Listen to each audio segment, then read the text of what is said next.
As you can see, I have already created the flowchart representing our algorithm from the previous video. A quick definition for a flowchart: it is basically a visual representation for an algorithm. So it's basically a visual representation of a step-by-step process that will lead you to a solution. So flowcharts are easier to understand.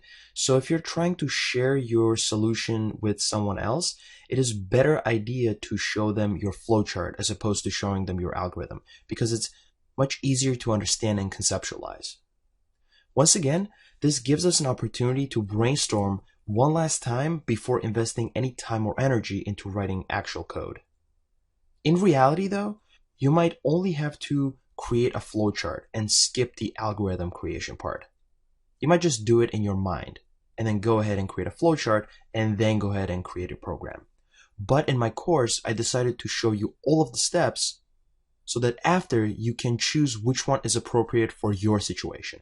Also, just a note, I'm using draw.io in order to create my flowcharts, and it's very, very simple to do that. I've also included this flowchart in the resources section so you can open it up with draw.io and change it or just play around with it if you need to. So in a flowchart, each symbol represents a specific action. Let's go over our flowchart. So as you notice, it starts with this oval shape. It says start application, then all the way on the bottom it says exit application. So our flowchart should have an entry point and an exit point. However you word them doesn't matter, as long as they convey the meaning that it starts here and ends there. That's all you need. And then we have our parallelogram shape, which is our input and output. In here we're saying A, B, and operation. I could have done 3 separate inputs, but I decided to put all of them in one. And this is just our input, 2 numerical inputs and our operation. Then this is our decision shape. So this will take an input and make a decision based on that input. In this case, it says A is numeric. If it is numeric, then it'll go here. If it's not, then it'll go there. So it branches out. So then we have our rectangle, which conveys a process.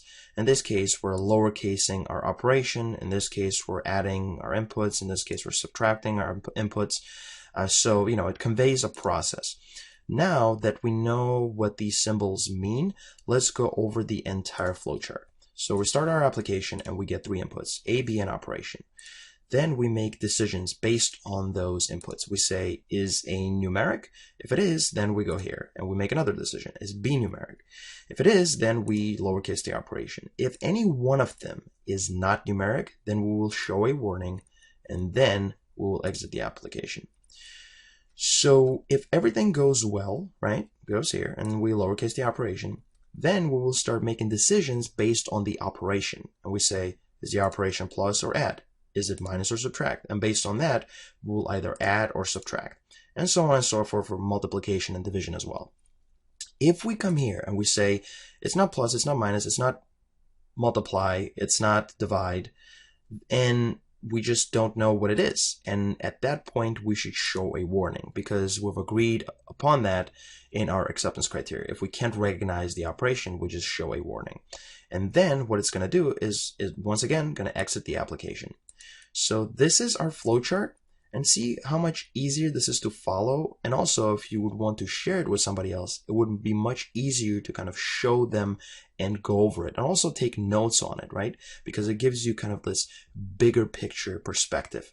One quick thing is, you might ask why I have organized my flowchart the way I did.